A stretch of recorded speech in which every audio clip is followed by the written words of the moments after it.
Hi everybody, welcome back to my channel at Colorful Worlds. I am introducing a new form of video for you today where I'm trying to make it a bit more of a coloring vlog type video where I talk to you and share my thoughts on a certain topic as I show you some coloring.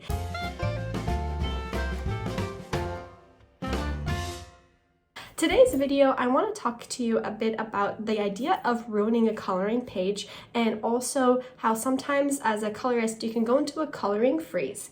I don't know if this happens to you, but I know it has happened to me in the past, but many people experience this coloring freeze where they are in the midst of a page and they just don't know what to do next. And part of that is because they're scared of ruining the page. And in today's video, I want to kind of expand on that topic as I also show you how I fixed two different ruined pages. So the first page that I thought was a bit of a ruined page came from Rooms of Wonder by Johanna Basford. Because the page is already a bit dirty, the distressed ink kind of caught all of that dirt, including my fingerprints, and so the texture itself just looked a bit messy and not good and cohesive.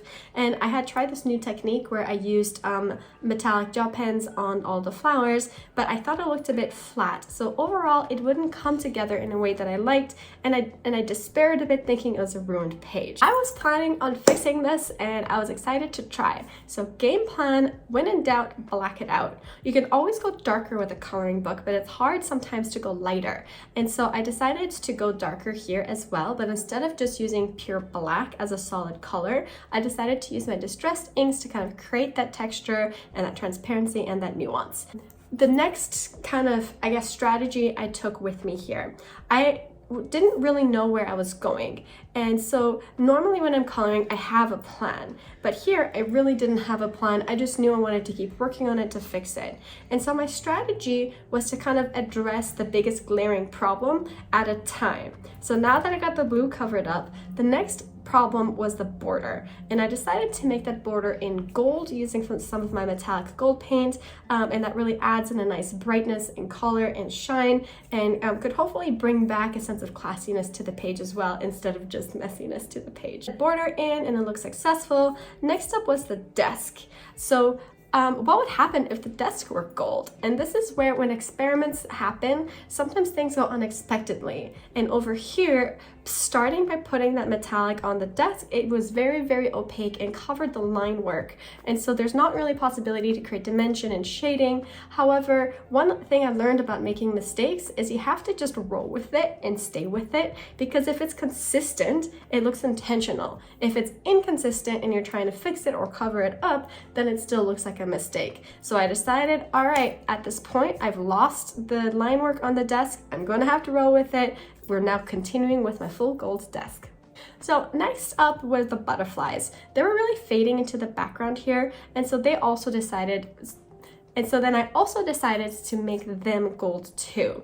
At this point, I was aiming for a bit more of a painterly effect. Since I've lost some of the line work, I decided no more precision, go painterly and try to create a bit of a mood or a theme with that. And the gold butterflies worked really well, and I added in some gold dots as well behind them to just add in some of that magic. Small little dots add so much magic in a coloring page, whether they're white dots or in this case, gold dots. So now I feel better about the sky. Next thing to tackle is the flowers. So part of my mistake here was in my use of the masking fluid. I was a bit messy and I didn't mask off each petal precisely, just more the general flower area. And the downside of that is, even though I have fixed my sky, unfortunately that gradient between, or like that border between where the flowers meet the sky is uncolored and very messy. And so that's taking away from the overall sense of completion of the page. That I'm gonna now use the distress of the sky and start to cover the flowers. In retrospect, I could have just remasked the flowers. So now it was starting to look a bit weird because I lost that definition. The bottom looked a bit too bright compared to it being darker at the top, and I decided, okay, now I'm gonna have to use this and put it over the whole thing because I'm going back to that rule. Consistency with a mistake looks intentional. So all of the flowers now got a wash of that distressed ink.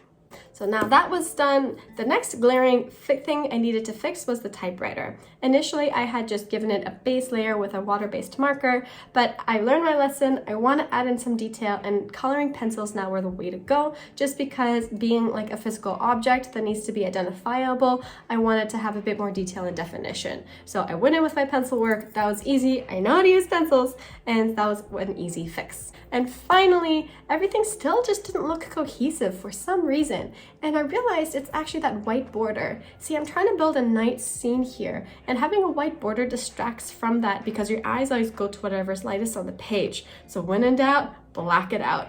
I used my black paints to put black around the border, and what that helps do is that it reverts what is the lightest part of the page. So now that the white is no longer the lightest part, the inner gold is actually the lightest part, and it really helps that gold pop in that contrast.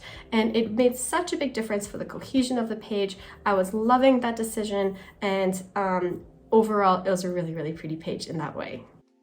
So finally, now the final problem here was the sky was really beautiful and the flowers looking a bit dull, and since the gold was now where my eyes were drawn to make it pop, I had to bring gold back into the flowers. I decided to just be painterly, so I painted in some of the shapes of the flowers that were there. I even watered down the gold metallic paint and did small washes of it to look like a golden mist, and so I just made it like whimsical and messy because that was fitting in with the theme of the page, and that way I could make sure that the top was reflected in the same style as the bottom. So though it still didn't turn out the way I had initially planned, and it still didn't turn out how I planned for the fix, the overall effect was just really beautiful. And so much of that was about trusting the process, allowing myself to just concentrate on one fix at a time until I could feel happy with the piece as a whole, and not being guided with an end vision, and instead just kind of be guided in this process and really going along for the ride and having that almost leap of faith. So I'm really happy with the overall piece.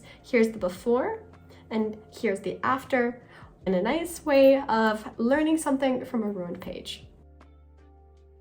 So now that we've done one, let's make it more complicated. What if a page is really ruined because you used paint on it and it's smushed everywhere, and it's not just because you didn't like the color combos, but you actually made a bit of an error? This page here is one from 2021 and comes from Enchanted Forest by Johanna Basford, and it's one that I had really, really wanted to color. I had such a nice vision in my mind of this like autumnal lion against a black background, but I didn't have the skills to pull it off back then, and I was really rushed and impatient, and then I gave up quickly because of all those like smudges that were coming up. Fast forward to 2025, I was ready to tackle it again. This time I decided to use only acrylic paint because having two different paint mediums does not look the same. They're both black, but they look different. I've learned that lesson. And so I just went ahead, did my best I could to make it neat, and filled in that black background. I decided to also fix the facing page, the lock, because I had black smudges all over that too. And to make things look nice as a double page spread, if you use the same color combos, they do tend to work nicely together. And here comes a very satisfying process of peeling away that masking fluid. Oof, I love having that reveal come through. All right, so now it's time to paint the actual lion head. This was hard to do as the paint was cheap and clumpy, and I don't really know how to use acrylic paint, but I just persevered because, again, even though it wasn't looking with the smooth, beautiful blends I was hoping for, and it was a bit like lumpier than I was expecting, if you make a mistake, stick with it and then turn that into like the style that you're going for. I went back to pencils off camera to finish in the main face and the clock, and overall this ended up being one of my favorite pages, and I would never have actually come to this if it hadn't ruined it in the first place, because one of the joys of ruining a page in some ways, ironically, is that it opens the door to allow you to try new techniques and find other ways of kind of coming back to the page and finding joy in some of that color. So there you have it. This is how I fixed two of my ruined pages and also some of the lessons that I learned along the way, and I'm excited now to kind of fix some of the other ruined pages over the next few months. How about this one? Can I merge the line work of my nephew with my own art style? Or how about here, where I had such a bad bleed through because I was using way too much water mediums on the other side? And to end it all, sometimes a page has a mind of its own. It doesn't often end up how you imagine it in your head, but that doesn't make it any less beautiful if you just kind of roll with it and allow for the page to go in the direction direction that it needs to go. So I hope as you're watching this, and if you ever feel discouraged, remember the wise words of Bob Ross: no mistakes, they're only happy accidents. And happy coloring!